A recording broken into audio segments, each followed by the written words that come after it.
Ever find yourself in a situation where you know what to do, but you're not doing what you know? Or even more so, you know what to do and you're doing, but your results aren't matching? That's exactly why I'm here to speak with you today. I'm Angel Stevens. I'm a facilitator with the Thinking into Results program created by the Proctor Gallagher Institute. And I want to share with you a concept that was shared with me by my late mentor, Bob Proctor. Now, if you're in that situation, and you're looking to change the results that you're getting, well, the only way that you can change those results is to change this one thing, and that is to change your mind. The deal is with changing your mind is, how do you do that? How many times have you seen yourself receiving the results that you didn't like, and then you start to go about shifting it, and maybe you shift it for a little bit, or you're doing something and you look up and you're still in the exact same place? Well, it is true that the mind thinks in pictures. If I were to ask you right now, hey, what color is your car? I'm sure you could tell me. If I say, hey, what does your best friend look like? I bet you could tell me. If I ask you, what does your refrigerator look like? I bet you can tell me. You probably had crashing images pop up in your mind as I asked those questions. But if I were to ask you, what does your mind look like? What comes to you? Probably nothing, because we don't have a picture of the mind. So if we know that the mind thinks in pictures, but we don't have a picture of the mind, and the mind is the one thing we need to change our results, then what do? And so I want to share with you an image that was shared with me that was created by Dr. Thurman Fleet back in the early 1900s of this image of the mind. Now, here's the thing. The mind is really not an image. It's an activity. And it functions in one of two ways, in confusion or chaos. And we all know that a confused mind does nothing, or it functions in order. And you know what creates order in the mind? Is a picture. And so as I begin to share this picture with you, it's going to help you realize that the reason why you've gotten the results that you've wanted in life, whether they're the great results or not so great results, and how from here going forward, by keeping this in mind, how you can start to shift the results that you receive. Now, I've already drawn the image here, and I see this big circle. I want you to represent this big circle to represent your mind. And as you do that, as you personally, I want you to think that this circle represents your head, right? Your mind, and everything else from the neck down is your body. Now you may say, well, gosh, that circle is much bigger than the body. And that's because the mind is so powerful. Actually, the body is an instrument of the mind. It does exactly what the mind tells it to do. More importantly, what the subconscious mind tells it what to do. So now what I want to share with you is that I want you to think of the mind having two levels. The first level is our conscious mind, which is known as our thinking mind. And then the second level is our subconscious mind, which is our emotional mind. Now, it is our emotional mind that dictates what our body does, right? How it moves into action. As a matter of fact, the body executes what is in the subconscious mind. Now, the question you may have, and if you don't, you should, is how do thoughts get into our subconscious mind, since it's what governs everything? Well, we put it there. And so how do we put it there? Well, it comes from a couple of different ways, from genetics, right? Growing up. And then another way is through our environment. See, our thinking mind, we have the ability to think anything that we want. We have this power that flows into us, right? It flows into us and through us, from our conscious to our subconscious down into our body. And when it comes into us, we have the ability to think whatever. It could be positive, it could be negative, but we have the ability to think whatever we want. Now, here's the deal. Not only do we have the ability to think whatever we want, in our conscious mind, we have the ability to accept the thought or reject the thought. Okay. Now, if you see here, there's 5 lines here. These are called our sensory factors.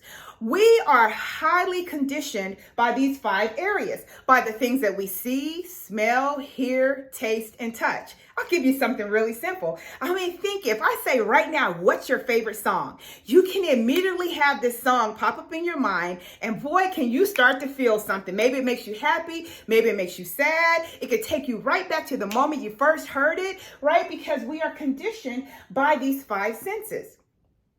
But the truth is, because this is our thinking mind, we've also been given the gift of our higher faculties, our intellectual factors. And I won't talk about all of them today, but we actually have 6 of them: the perception, our imagination, our reasoning, our will, our intuition, and our memory. And when you learn how to tap into these 6 areas, everything shifts. And we could talk about that in the future. But let's go here. So if we're highly influenced by these, let's say, highways of information coming in, we have the ability to decide what sticks around. Now, they say that most people don't think. They have a lot of activity going on in their mind, but they're not really thinking. Because if they slow down to think about what the thoughts were that were coming in their head, they would be pushing things out left and right. Why? Because what we think about, we become about. And how we become about is things that we think about, that we begin to impress on our subconscious mind, something that we do over and over and over again. Sometimes it's things that we tell ourselves in a good way, and sometimes it's things that we tell ourselves in a bad way. It could even be an image, a goal that you want to create. Or maybe you've told yourself that you just can't do it. I'm not smart enough. I'm not good enough, right? I'm not wealthy enough. And you tell yourself this over and over and over and over again. And then what happens, because you have now impressed this upon your subconscious mind, remember, thoughts become form, now must bring this into reality. As remember, our body executes what is going on in our subconscious mind. Our body is the manifestation of the movement of our mind. So if we know that, and that we understand that the subconscious mind does not have the ability to reject anything, it accepts whatever you give it. So it doesn't matter if it's real or if it's imagined, that whatever you impress upon your subconscious mind, it just accepts it. And so I want you to think, I talked earlier about the intellectual factors. Let me talk about one, which is called perception. It's just the way that you see things, right? And so maybe you're hearing this information in a way for the first time.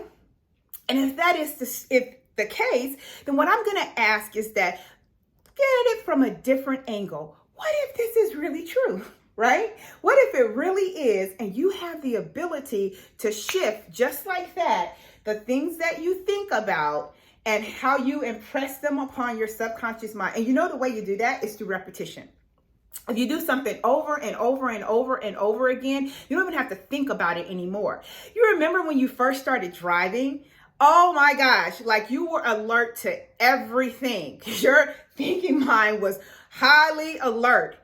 But then as you started doing it over and over and over again, it became second nature. Now you probably do not drive with your hands at 10 to 2. You probably got one hand on the wheel and one hand doing something totally different, because you don't have to think about it anymore. It has become a habit, and your body just executes what's right here in your subconscious mind. So here's the thing. How do you change your results? Well, you can't just change it here by your behavior and the things that you do. You have to back it up a step to what's going on here in your subconscious mind. But once you identify why you're doing it, how do you shift it? Well, you shift it by replacing it, right, from something that you think about consciously. You can look at this and say, I don't like what's going on here. So if you don't like what's going on here, then you must get very clear on what it is that you want. And when you get clear on what you want and you start impressing this upon your subconscious mind over and over and over and over again of the thing that you want, what happens is that your emotional mind causes you to begin to act in a different way. And when you begin to act in a different way, it causes a different reaction, which now alters your conditions, your environment, and your circumstances, which is what we call our results. So it's pretty awesome. Now, I know there was a really fast, overview of what I shared. And if you want to know more, you definitely got to connect with me.